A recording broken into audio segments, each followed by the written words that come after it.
Hello guys, welcome back. We have 29th episode of questions and answers in Jyotisha, which is Vedic tradition of astrology. So we have many interesting questions how to predict things using the tools in the chart reading, like Avashta, which is the state of the planet, so the position of the planet, which may not be so simple to read because of various transitions, which are called Parivartana, which is the exchange, which planet we take into account for these exchanges. We'll be talking also about the Karaka, about the various Avasta, which is the combustion and debilitation, and few practical things like political, career life, and the dashas, like for extreme suffering or even death. So I'm sure you will like this episode, and now let's start with the first one. So the first one is about Saturn in Marana, Karaka. This is a special position of the planet, and here the Saturn in the first house, it got this nice title. If you'd like to learn more about the Marana Karaka, then just please watch this video here. And we could say that psychologically this is very much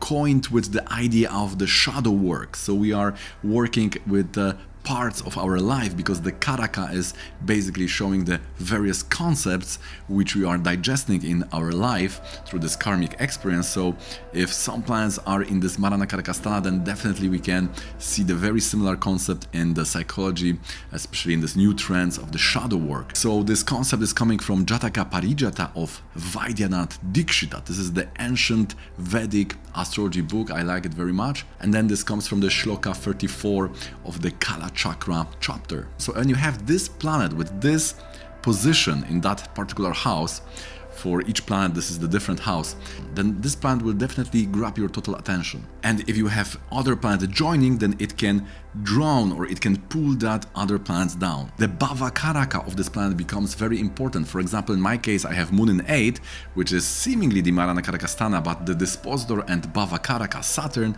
is exalted Vargatam. So for me, it can be even good because the person is going into that so-called darkness, but can gain a lot from this and then can share based on the position of that Saturn in the chart. As a teaching, if that Saturn, like in my case, it's in the 5th house, then that would be definitely be channelized in such a way. If the planet is strong, then also one is overcoming this problem. Also, when it's aspected by the Jiva Karaka Jupiter, then also we get a lot of help to get these resources back. So there is also distinction when you have this Marana Karaka in the Rashi, then it may show other people are sacrificing their energy for you, whilst in the Varga charts, which are the special divisional chart, this is showing more that the resources are just dying or they are not there to begin with. Now the second is about 10 from Moon when there are many planets. So my standard answer for this is just see the dasha, what's going on. But apart from that, the planets can go by the degrees, from the one with the lower degrees to the one with the highest. And then we can get the strongest planet as the ultimate decider or the stage in whole that process, which was more successful, and therefore we can also push the person or give advice based on that planet. Like in my case, I have 4 planets in 10 from Moon, Saturn, exalted Vargatam being the strongest. So Saturn in Libra may show things like media connected and what we are doing now. That would be definitely this. Also one idea which is maybe inspiring to entertain would be that 10th from Moon may show that community and social responsibility is there. But now we are going more into this hyper-individualistic lifestyle. We are pushed into being one-man army, like a Swiss knife, right? So we have to be one person who is like a whole team. And therefore, we may think about influence of a 10th from Lagna if we are going more into this futuristic, dystopian or utopian, depend how you look at this, type of living. So the 10th from Lagna may become more and more important, just like in the Sambandha, in the compatibility, when we are doing this between two people, how they are compatible. Also this old systems of counting may not be so important in current days because the importance of tradition, the family, and all those factors which were playing big role in the past, they are melting, they are disappearing. We are going to other factors are now more important. So if the 10th lord from moon is in a movable sign, we are advised to go abroad. Also if it's Mars may also indicate an island. There was a nice example of Gennaro Acquaviva. He attained success when he was doing his politics on the island, and interestingly 10th from moon was the Mars. Also you need to take into account the Navamsa. For example, we have the supermodel Kelly Cash. 10th from moon was Mars, so doesn't stand close to this type of work, but in the Navamsa was joining Mercury and Venus, so this changed her profile. Similarly, we have Michel Onfray, who was a philosopher. 10th from moon was Mercury. This may show writing a book, but we need some notes, right, to ask why, or at least Jupiter for this sattvic, nice inquiry. So in the Navamsa, this was with the Ketu in the Rahu sign Aquarius. So we have notes of the moon, Rahu and Ketu, connection to the work. And then we have this wrestler Brian Lawler. 10th from moon is the moon only, right? But in the Navamsa, if you open the Navamsa, it's in Aquarius with the Saturn. So for wrestling, when there is a lot of muscles involved, the Saturn influence would be nice to have. And for all these people, the Saturn is always very closely connected to the points of career. So therefore, this is just to demonstrate a very important point. Don't forget the Navamsa when analyze the 10th from the moon. Now we have a few short ones. The Rahu in Taurus and moon in Aquarius. Do they take part in the Parivartana? So this is exchange between the planets. For example, you have Mars in Libra, Venus in Aries. They are exchange their signs, and therefore they are forming the strongest type of yoga, which is connection. Yoga is connection between 2 points, and these connections then have a bigger importance than just single placement. So always, if you see something and it's not making sense, see if that planet which you are analyzing is not connected to the Parivartana, because that Parivartana may then bring you that aha moment that, oh yes, this is now connected, everything fits like a puzzle, right? So this Parivartana can show something different than you expect. So if you ignore this, then you may get wrong reading of what's going on. So yes, Rahu in Taurus, Moon in Aquarius, they take part in the Parivartana because Rahu is loading Aquarius and Moon is loading the Taurus. They are the secondary, you could say, lordships, but nevertheless they are very important and they are there. So this Parivartana comes from Mantreshvara of Faldipika, 6th chapter, 32 shloka, and there are 3 types of this exchange, but basically we could talk about the good and the bad. The good is when the good houses are involved, this is called Maha, and the bad is when the Dushlan is involved, this is called Dainya. So then the planet in the good sign is taking the planet in the worst position out of this dilemma or this problem.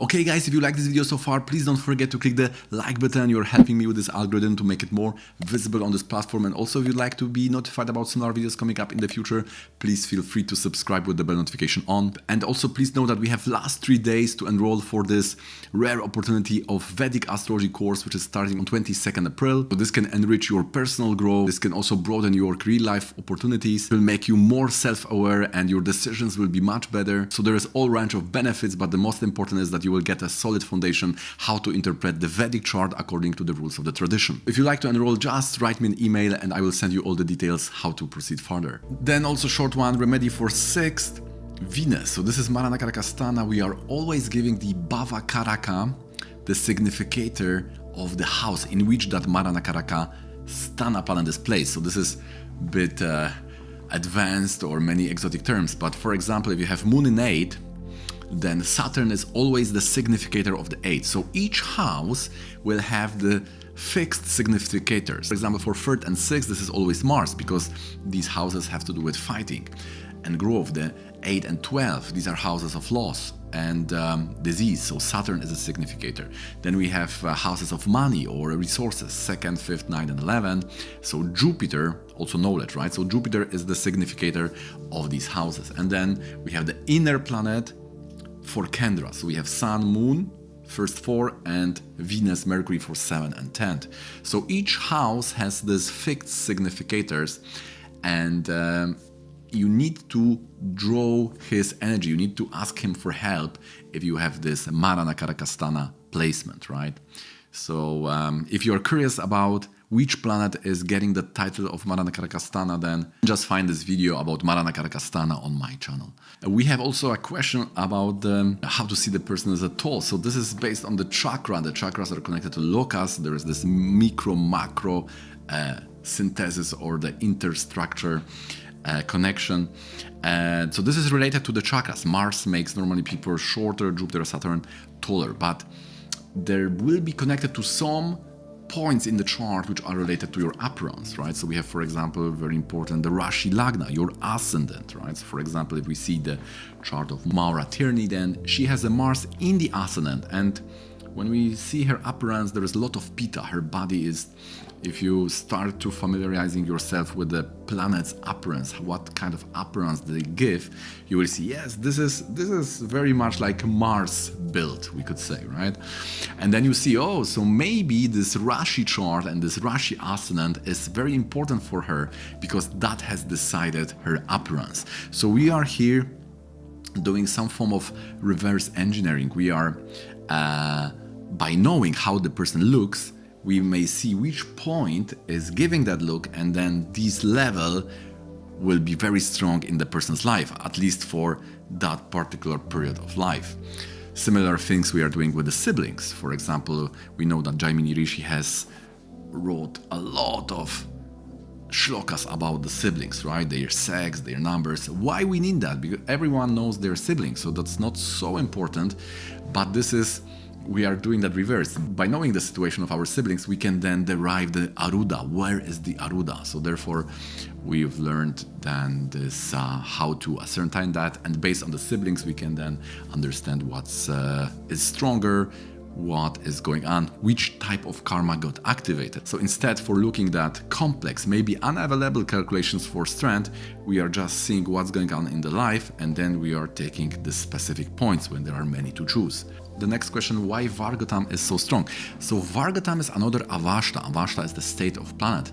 And this is when the one planet is in the same sign in Rashi and the Navamsa. And also in the Drekana, to be technically correct. In Drekana it always happens, but this Vargatam implies three Vargas.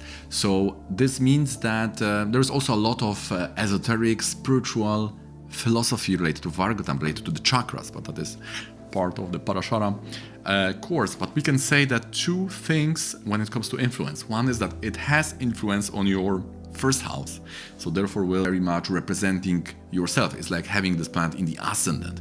For example, I have the Saturn Vargatam planet, so I will have a lot of Saturnian traits, hopefully exalted Saturn, right? And similarly, if you have any planet exalted, this will reflect very much on your fame, on your first house. So this can be health, or your personality, or how people perceive you, your ability traits, your svabhava, so it is your self or your nature. And the second thing is that it improves the quality of what's going on, of the yoga. So even if you have some bad yoga, the Vargatam, it's always making it better. This was explained to us in the South Indian classic Prashna Marga. Also, we have a question, what if the Atmakaraka and Darakaraka are in the same sign? Then this means that the person's soul may be dedicated to attaining wealth, or some form of relationship may be important, because the Darakaraka is all about that, and Atmakaraka is showing to be more accurate, our spirit, which is something between the soul and the mind, because the soul is always white. It doesn't have any such feature represented by the planet or the color or some form of direction, right?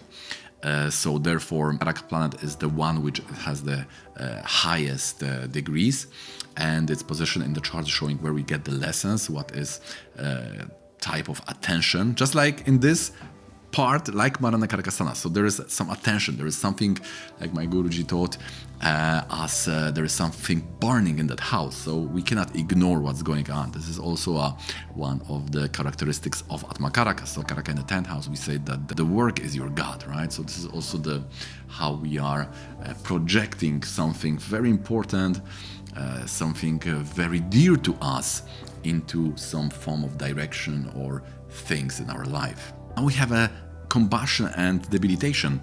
The difference, so combustion is the planet which is setting it's disappearing. We may have no longer connection to this planet. There is also another type of combustion which is called the dagda. So you have this dagda and this combustion in the old sense that planet is close to the sun, then it means it's disappearing, it's not there. Whilst the planet which is debilitated, it may give you a lot of success. In the Navamsa, the Shamsa, when it's debilitated, it means that you may get a lot of success through some more liberal means and or some tamasic means, right? Because that planet can be also like Saturn, so that depends on your moon, on your ninth house, on your dharma, on your Navamsa, and so on, how the rest of the chart will support or channelize that energy of this one debilitated planet.